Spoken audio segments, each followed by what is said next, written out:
April 19th is also known as the Feast of Moloch. Now that's where they worship that owl, and they did human sacrifices, and that's what they do at the Bohemian Grove. Oh, they say it's an effigy of a person they're burning. When you have world leaders and CEOs and media moguls and military personnel and foreign ministers and past presidents and future presidents and senators, and I mean, are you serious? Big time bankers and all of them gather there for that. It's an ancient Canaanite god that's repeatedly denounced in the Old Testament. Child sacrifices are a key feature of the worship of Moloch and also of Baal. All right? So, is it just a coincidence that the reproductions of the arch that stood in front of the temple of Baal in Palmyra, Syria, are going up in New York and London on the precise day when the Feast of Moloch is celebrated and when the blood sacrifice to the beast begins? The organizations in charge of this cultural project, they don't want to say demonic, satanic project. I disrespect you for that. You do? I do. But it's a lot of big public officials going in there. Don't we deserve to know? You took I don't know anything about you, and I don't know anything about your film. But if you go in there with an understanding, you violated that understanding by releasing that film, and I don't respect you for that. Really? But we have public officials. I'm sorry. You took an understanding when you went in there that you would not do that film, and did you have an understanding when you went in there? No. Did you crash it? Yes. Yeah, and it has no trespassing signs there too, doesn't it? No, they put them up after. Oh, I'm sorry. Just walked in. I'm sorry, sir. I've been there before. I know what the circumstances are, and I'm sorry you violated the understandings. That was not a gentlemanly thing to do. But what about the ritual? Is the ritual gentlemanly?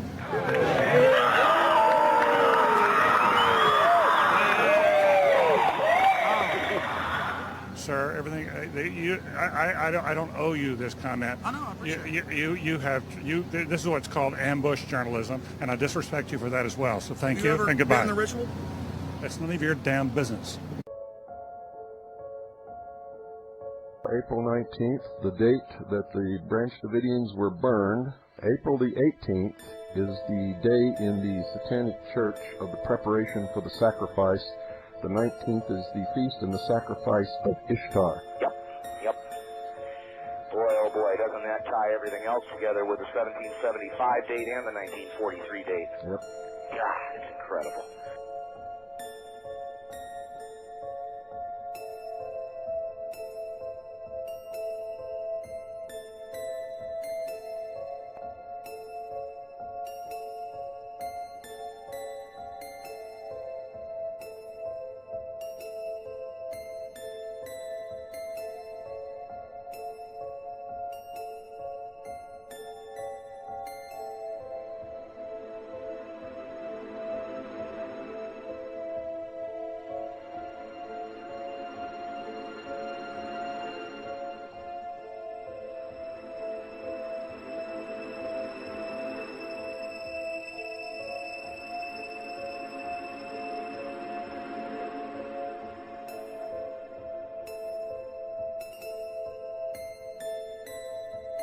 April 19th through May 1st is a critical time frame.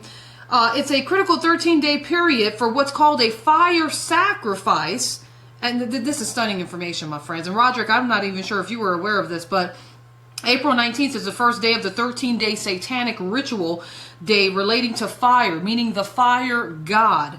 And this fire god, also known as Baal or Moloch or Nimrod, who is also known as the sun god, according to the Bible, is known as the Roman god, and Saturn, which is Satan and the devil. It's so ungodly as to how these people have decided to erect this temple of Baal. This day, April 19th, is a major human sacrifice day demanding a fire sacrifice with an emphasis on children. This day is one of the most important human sacrifice days, and as such has had some very important historic events occur on this day. For instance, Brother Roderick, hang out with me for a couple more minutes, okay? For instance, on April 19, 1993, there was you had the Waco massacre, which killed a lot of men and women and children. Well, the Oklahoma City bombing happened on April 19th, 1995. Also, on April 20th, you had the Columbine High School massacre. April 16th, you had the Virginia Tech massacre, and on April 16, 2013, you had the Boston Marathon explosion. So, this is intriguing and prophetic, to say the least, because this may be the last abomination of the United States before sudden destruction hits. Final report says the school violated federal law by not alerting students in a timely fashion, suggesting dozens of lives could have been saved. The first email didn't go out until 2 hours after Sung-Wi Cho killed 2 students in a dorm. By then, he was already chaining the doors to a building where he then killed 30 more students and faculty, and then himself in the worst mass shooting in U.S. history. I did it. I had to. In a separate written document, he includes 29 photos he apparently took of himself. He looks like a normal, smiling college student in only the first 2.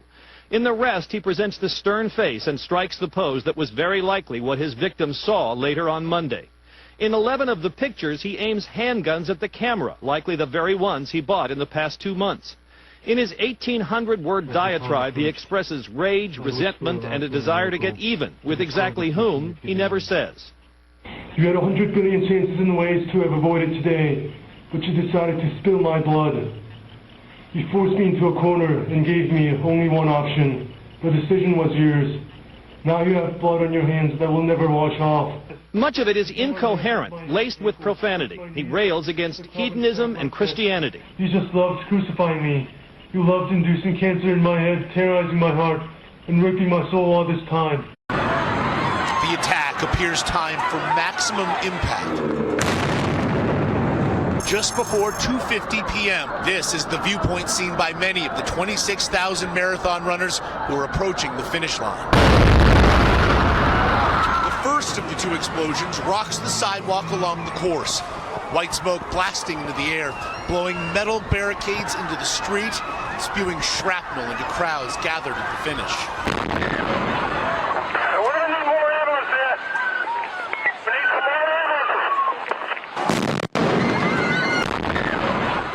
Captured from multiple angles just as the race clock approaches the 4-hour and 10-minute mark. Marathon runner Bill Ifrig is knocked to the ground. 12 seconds later, as many flee the scene, a second explosion goes off about 130 yards from the first, less than a block away. Okay, get out of the stands. Memorial Cross, reminders of the tragedy that happened here. When the massive explosion ripped through this Texas fertilizer plant in 2013, Dad, you okay? Dad, I can't hear. I can't hear. It leveled part of the small town of West. There has been an explosion on the fire scene. There are firefighters down at this time. The blast destroyed hundreds of buildings, including schools, a nursing home, and an apartment complex. 15 people were killed, 12 of them first responders who had rushed to the scene. We have never stopped investigating this fire.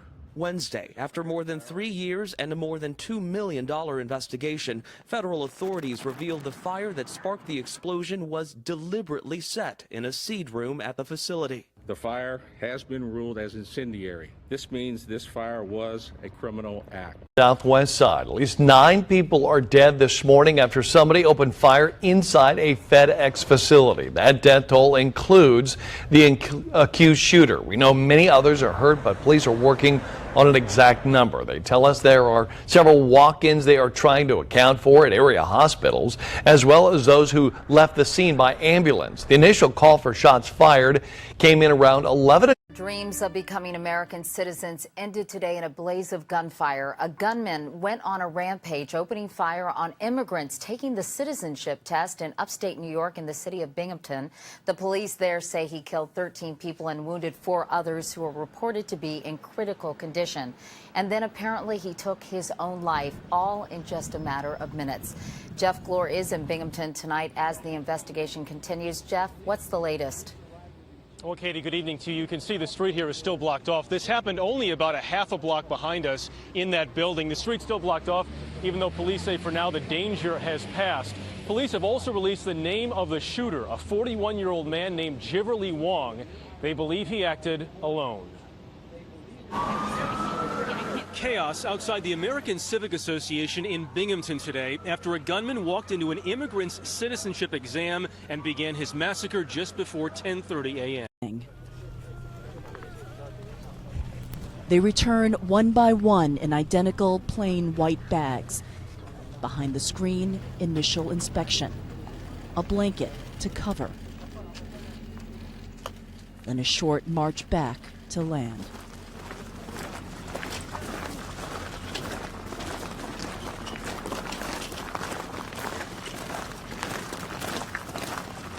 Parents rush to the white tents to identify their children.